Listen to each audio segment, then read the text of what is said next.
The UK government has suspended its extradition treaty with Hong Kong immediately and indefinitely. It's a move that further escalates tensions with Beijing over their decision to enforce new national security laws on the territory. In making the announcement, the UK's Foreign Secretary Dominic Raab also extended to Hong Kong the arms embargo that it had applied to China since 1989, therefore stopping the UK exporting equipment such as firearms, smoke grenades and shackles to the territory. Well, Mr. Raab said that the new national security law had changed the relationship with Britain's former colony. The imposition of this new national security legislation has significantly changed key assumptions underpinning our extradition treaty arrangements with Hong Kong. And I have to say, I'm particularly concerned about Articles 55 to 59 of the law, which give mainland Chinese authorities the ability to assume jurisdiction over certain cases and to try those cases in mainland Chinese courts. Mr. Speaker, the national security law does not provide legal or judicial safeguards in such cases, and I'm also concerned about the potential reach of the extraterritorial provisions. So I have consulted with the Home Secretary, the Justice Secretary and the Attorney General, and the government has decided to suspend the extradition treaty immediately and indefinitely. Now, the UK's extradition treaty with Hong Kong means that if someone in Hong Kong is suspected of a crime in the UK, then British authorities can ask Hong Kong to hand them over to face justice, and also, of course, vice versa. Now, Hong Kong has a similar extradition agreement with 19 other countries, including Canada and Australia. They've already suspended their extradition agreements due to the same fear. So how is this going down in Beijing? Well, as you might expect, China's foreign ministry is not pleased with the UK's decision to suspend the treaty, a plan it sees as an attempt to interfere in its internal affairs. These Hong Kong-related remarks turn a blind eye to the basic facts that the national security law is for the sustained success of one country, two systems. It goes against the international law and international norms. We strongly condemn these wrong words and actions. We urge the UK to make no more steps down the wrong path so as to avoid further damage to China-UK relations. Well, in the UK, the government's move has the support of the opposition Labour Party, but they've called on the government to go further in demonstrating their condemnation. Well, here's the Labour Party leader, Sir Keir Starmer, speaking a little earlier. Now, of course, there's been a long and deep relationship between the Chinese people and the United Kingdom, but some of the actions of the government are deeply concerning, and we can't turn a blind eye, and we shouldn't turn a blind eye. Look at what they say about extradition, but it looks like it'll be a step in the right direction, and therefore we would support that. We would say go further. You can impose sanctions, and you should impose sanctions here in the United Kingdom. So we say to the government, we'll wait and see on extradition, but that's a step in the right direction, but go further as well. But while tensions between London and Beijing have clearly escalated in recent weeks, the UK Prime Minister Boris Johnson says that keeping a good relationship with China is crucial. There is a balance here, and I'm not going to be sort of pushed into a position of becoming a knee-jerk Sinophobe on every issue, somebody who is automatically anti-China. But we do have serious concerns. We've got to have a calibrated response, and we're going to be tough on some things, but also going to continue to engage. So Boris Johnson there has made it clear that he wants to continue trading and also working in a positive way with China where possible. But clearly, as tensions continue to rise, that might be difficult. Well, here's Isabel Hilton, CEO of the Chinese analysis website China Dialogue, on why. The mood is currently rather against that, and certainly the mood inside the Conservative Party would make it very difficult for Boris Johnson to get any legislation through the House of Commons, which his backbenchers disapproved of. So we've seen the Huawei episode, and I would watch closely to see whether there are now moves against the proposition that China should build and operate a nuclear power plant in this country. Because there's some murmuring about that, and that may well be the next casualty. Were that to happen, I think we would certainly, again, see a strong reaction from China, and there would be not a great deal to hope for in terms of the things that Britain would want, which is, greater progress, for example, on investment, greater access to the Chinese market. I think those are going to be pretty chilly for the time being, at least. Well, the new national security law has already seen a number of key pro-democracy activists leave Hong Kong over fear of being arrested. One of them is Nathan Law, who is a founding member of the territory's now disbanded main pro-democracy party, Demosisto. Now, he was elected to Hong Kong's Legislative Council, and in fact, this is Nathan leaving prison on bail back in 2017 after being jailed for his role in the 2014 Umbrella Movement protest. Well, after leaving Hong Kong upon fear of being imprisoned under the new security law, Nathan Law is now in London, and I can say that he joins us live. It's good to have you with us. We heard this announcement that the UK is suspending the extradition treaty with Hong Kong, also extending to Hong Kong the arms embargo. I know that the opposition leader wants to go further. You've been speaking with members of the opposition party. What extra would you like to see the UK do? Yeah, I've been spoken with the MPs from both aisles, and they all really are in support of the democratic movement in Hong Kong, and we could see that it's a structural shift in regards to the attitude towards China. It's becoming more and more assertive, and this is shared by both the opposition and the incumbent party.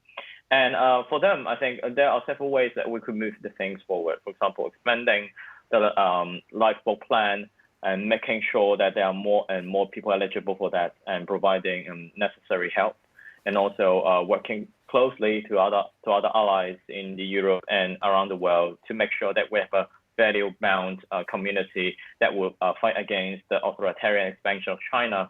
So we've got a lot of things to do, and we should do it collaboratively. And talk to us about your position, because last time we spoke was a couple of weeks ago before we could say that you were actually in the UK. You, of course, were elected to the Hong Kong Legislative Council and then removed from that position. Your position now, you're unelected, but you're speaking on behalf of the people of Hong Kong who are pro-democracy. Well, definitely. Under the national security law, there are, a lot of restriction on what they can say in Hong Kong, basically. For example, if you say something, you urge the other countries to have sanctioning, or even you so-called stir hatred towards central government or the Hong Kong government, you could be prosecuted under national security law and face lifelong imprisonment. And the fact that the law is written in such a vague term that everyone could be fallen into the trap as long as the government wants to impose political suppression. So for me, yes, indeed, we've got a massive movement with millions of people participating in it, and I'm saying something that they're highly unable to say it in Hong Kong.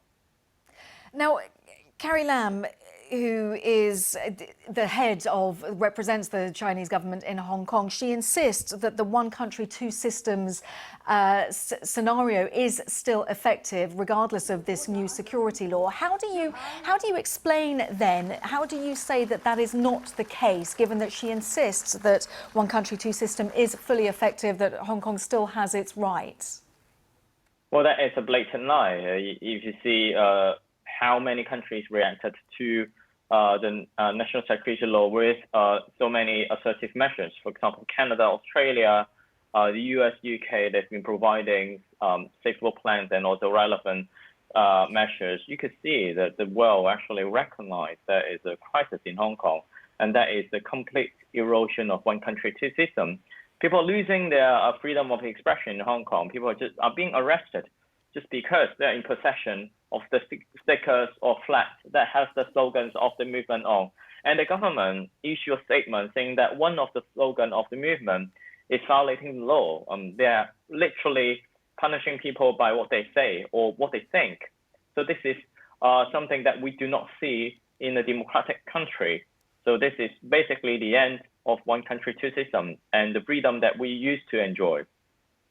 Did Britain miss a trick when the handover of power took place, when Hong Kong was given back to Beijing? Should the Hong Kong citizens who had the ability to become British citizens, should that have been given then? Would that have been helpful going forward? Well, I think it is very difficult to look these issues retrospectively. But for now, I think UK has a very unique historical obligation to really commit into the Sino-British Joint Declaration and offer this help to Hong Kong people. And I hope that it could expand to those people who were born after the handover, likely the age group 18 to 23, to enjoy the similar benefits from it in order to better protect them. Nathan Law there, a pro-democracy activist who is now in the UK. Well, the new Hong Kong security law that we were discussing is only one of a series of major issues of contention between the UK and China. Last week, we saw the UK banning Huawei from British 5G networks over concerns over cybersecurity. And the UK has also stepped up its criticism of China's human rights record. Mr. Raab has accused Beijing of gross and egregious abuses against the Uyghur population in Xinjiang province. This is drone footage that has been widely circulated and authenticated by Australian security services. It appears to show lines of Uyghurs being blindfolded and led to trains. However, China's UK ambassador Liu Xiaoming dismissed talks of concentration camps as being fake in an interview with the BBC's Andrew Marr this Sunday. I do not know where you get this videotape. You know, sometimes you have a transfer of prisons and prisoners, you know, in any country. But just what is happening here, Ambassador? I do not know where did you get these video clips. These have been going around the world. They've been authenticated by Western intelligence agencies and by Australian experts who say these are Uyghur people being pushed onto trains and taken off. Let me tell you this. The so-called Western intelligence keeping up make this a false accusation against China. Well, this interview this Sunday actually covered a range of topics, which included tensions over Huawei and also Hong Kong. And somewhat surprisingly, clips from it did air on China's own television channel, CCTV, but not that particular section about Xinjiang, as pointed out on Twitter by the Washington Post's Beijing bureau chief, Anna Fifield. She tweets that China obviously thinks its ambassador to the UK did a good job on Andrew Marr's show on the BBC at the weekend. They're playing it on state TV this morning, but the clips about Hong Kong and Xinjiang are not being played. Let's discuss all the very latest diplomatic tensions with Vincent Nye from our BBC Chinese service. So, Vincent, what do you think going forward? How is the UK-China relationship going to be impacted by this particular latest development? Well, Kasia, to some extent, what was announced this afternoon by Dominic Raab, the Foreign Secretary, was quite expected because UK, as a former colonial power in Hong Kong, when things does not turn out to be as expected, the UK would want to do something. But I think, you know, from China's perspective, this is a blatant interference into Chinese domestic affairs because China has overemphasized on this, you know, Hong Kong as a part of China, which Hong Kong is a part of China since 1997. But, you know, for the UK to make such an announcement, especially following what Washington has just done to a Chinese domestic audience, this is again showing that foreign forces are interfering into Chinese domestic affairs. So what I'm trying to suggest is that there will be testing times ahead for this Sino-British relationship. And given, Vincent, let's face it, the size of the UK, the growing power of China, does Beijing actually care about what the UK thinks? Well, I think to some extent Beijing does care to a great deal because Britain, as you suggest, you know, might not be the world's most populous country, the biggest export or import market. However, Britain holds huge, enormous persuasion power, not just in the West, in English-speaking countries, but also in the East, in many Asian countries. Britain has its prestige. That's why China was so keen to invest into key infrastructure projects in this country. That's why Beijing is also very keen to have British prime ministers to endorse China's Belt and Road Initiative because Britain can set an example to the rest of the world when they engage with China. So China does care to a great deal. But I suppose, you know, Boris Johnson today also made it very clear that he doesn't want to be seen as anti-China because he, from his perspective, he has to calculate this post-Brexit global Britain. What does that mean? And where does that put Sino-British relationship?